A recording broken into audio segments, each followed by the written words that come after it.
Welcome to our Bible study at Shepherd of the Prairie Lutheran Church in Huntley, Illinois. I'm Pastor Bill Waxenberg. I'm the teaching pastor here at Shepherd of the Prairie, and we're delighted to have you with us. We're embarking upon a new study during the season of Lent. We're going to be taking a look at the power and the promise of lamentation. Before we jump into that, I want to invite you to join me for a word of prayer. Our Heavenly Father, one of the great gifts that you give to us is a variety of emotions and expressions, and you welcome those. You have planted those within our hearts, knowing that there are times in our lives when we need to cry out to you. We need to cry out even to those that we love, because we are in incredible pain, incredible loss, and your heart is open to us, and we thank you for that. So as we begin this new series on lamentation, help us to open our hearts and our eyes and our ears, and help us to discover new ways of crying out to you when it's appropriate and needful. In Jesus' name, amen. Lament, its power and its promise. We're going to be spending today and the next 6 weeks looking at lament in a variety of ways. Today, we'll be doing an introduction. Then we'll spend a couple of weeks looking at some of the Psalms and some of the stories in the Bible that are part of what we call individual laments, where individual people cry out to God because of their angst and their suffering. Then we'll take a look at community laments, stories and Psalms in the Bible that have to do with the community, the brokenness and the pain of a community. And of course, the one that comes to mind for us immediately in our own context is what happened to us in 9/11. Then we're going to take a week and look at what we call the imprecatory Psalms. That may be a new word for you, imprecatory, but it means cursing. And there are in fact Psalms in the Bible which curse others and pray that God will seek vengeance and wreak havoc on other people's lives. Those are not the kind of Psalms that we typically use on Sunday morning during worship, but they are there, and we need to take a look at why they're there and how might they be helpful to us in our moments of stress. Then we want to look at the hymnal. One of the things in our new Evangelical Lutheran Worship hymn book that came out a few years ago is there's a whole section of laments, songs that cry out to God when we are in pain and suffering. And that's new for us in our hymnal, and we want to take a look at some of those psalms. And then that brings us to Holy Week, and during Holy Week we want to look at God's lament, how it is that God cries out in pain and in anguish. So let's begin. We're going to have a working definition of what lament is. Simply a passionate expression of grief or sorrow. Sometimes that manifests itself in our tears or our vocal cries. Sometimes physical expressions, a stamping of our feet, a pounding of our fists, a banging on the wall. It also expresses itself in our mourning and our wailing, our moaning, our sobbing, even our howling. To get into all of that, we want to remember the 5 stages of grief, which you're probably familiar with, written by Elisabeth Kubler-Ross almost 50 years ago, where she explored grief and the different stages of grief. Those 5 stages are denial, anger, bargaining, depression, and acceptance. The reality is that we do not move from one stage to another sequentially, but rather we're all over the map. We go from denial to bargaining, back to denial, to anger, back to bargaining, to depression, and we're all over the place. But in, with, and under that is the power of the lament. And where is it that lamentation can be understood best in those 5 stages of grief? When we talk about lament, we are faced also with cultural challenges. We use language in our grief that just is not very helpful. We have a culture of denial, and we'll use all kinds of language to keep us from talking about reality. So, for example, when somebody dies, we typically don't say that. What do we say? We say she passed away. We've lost him. The truth of the matter is that the person has died, and we need to be honest in our language. Or think about some of our practices when we are grieving, our funeral practices, for example. It's very interesting that in our American culture, when someone dies, we put them into a casket, and we put them in the casket typically with their street clothes on. Compare that to Mideastern culture, where people are wrapped in a burial shroud, which is a recognition of the fact that they have died. Or think about the false expectations we have. When somebody dies, people will say after a month or two, or even after a year, well, she should be over that by now. There is no limit to grief, and grief works with each of us in a variety of ways, and going through those stages over and over again doesn't mean that we should get over it, but it simply means that we're not finished our grieving yet. Or what about the false saviors that we use? When we're in the midst of our grief and our lament, many people turn to alcohol, turn to drugs in order to numb the pain. Well, the other thing we'll say, and this just drives me crazy, frankly, and that is we use the word closure. And I've heard that over and over again. Somebody has gone through a tragedy of some kind, and people, including the media, will oftentimes say, well, we need to get to this point so the family can put closure on this and move on. Frankly, sometimes for some people, closure never comes. When we deny our grief and our pain and our suffering, and we refuse to acknowledge it and lament over it, all kinds of nasty things can happen. I have a seminary classmate that went to serve a congregation in Kentucky. And as he was getting to know the people in the congregation, one of the fathers in the congregation told the pastor that 3 years ago he had been backing out of his driveway and accidentally ran over his son and killed him. And the father told the pastor, he said, but Pastor, I want you to know I never cried. My faith was so strong that I've just moved on. A year after that, the father had a collapse and ended up in a mental institution. Or think about in our own practices, our own worship life. Think about Good Friday and Easter. Good Friday services have a number of people, but Easter is packed. Where were all those people on Good Friday? Because frankly, you can't celebrate Easter if you haven't observed Good Friday. Without death, there is no resurrection. The promise is that after every death, there is a resurrection. Now, our reasons to lament are many. We can lament because of an illness. Someone's battling cancer. It's changed their whole life. Or death, of course.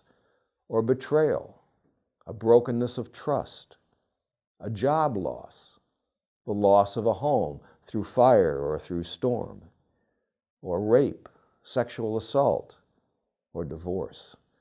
Those are just a few examples of the reason to grieve and the reason to lament.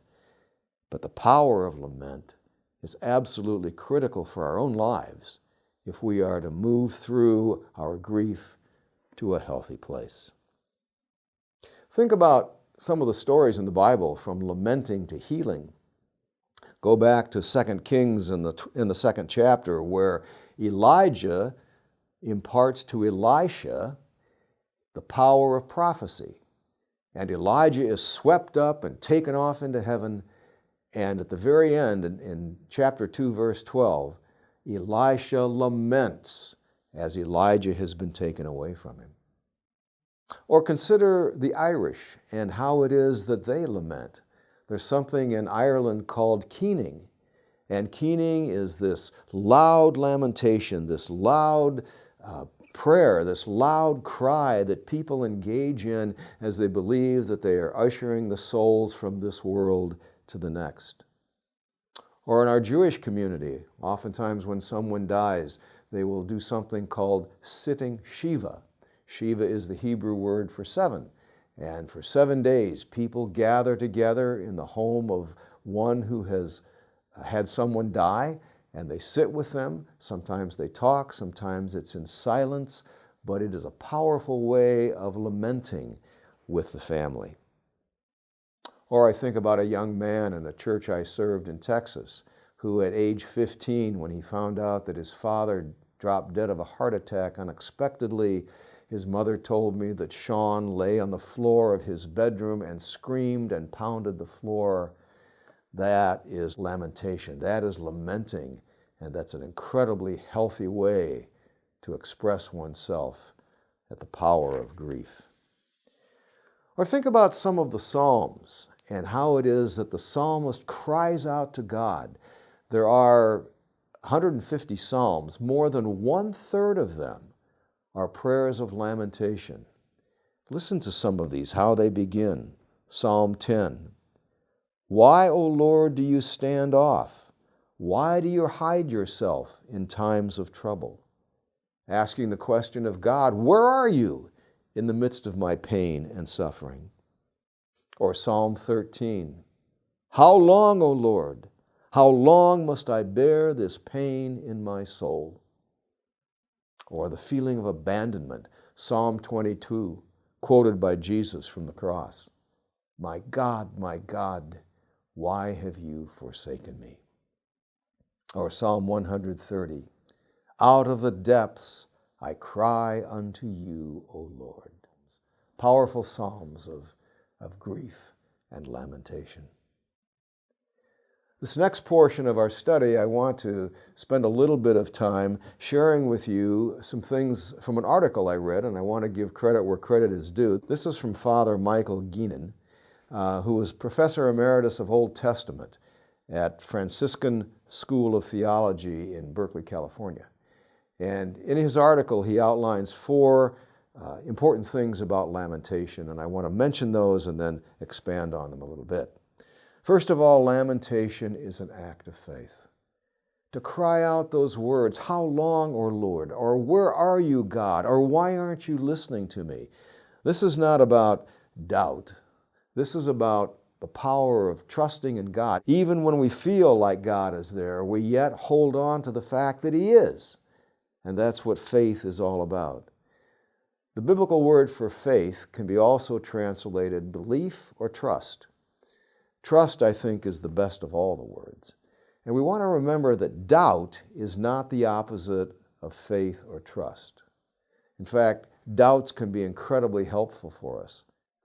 As a friend of mine used to say, Christian doubt is an important thing in the life of the church, and that the church ought to be the workshop of Christian doubt, where we can come and we can wrestle with our doubts until we finally get to the point where we doubt our doubts more than we doubt our faith. No, the opposite of faith and trust is despair. And crying out to God, calling God by name, crying out, how long, O Lord, is a powerful, powerful statement of faith. As Paul writes in 2 Corinthians 4, we are afflicted in every way, but not crushed, perplexed, but not driven to despair. We lament because we trust. We hold fast to God's promises. This is even moving beyond the power of feelings, which are incredibly important.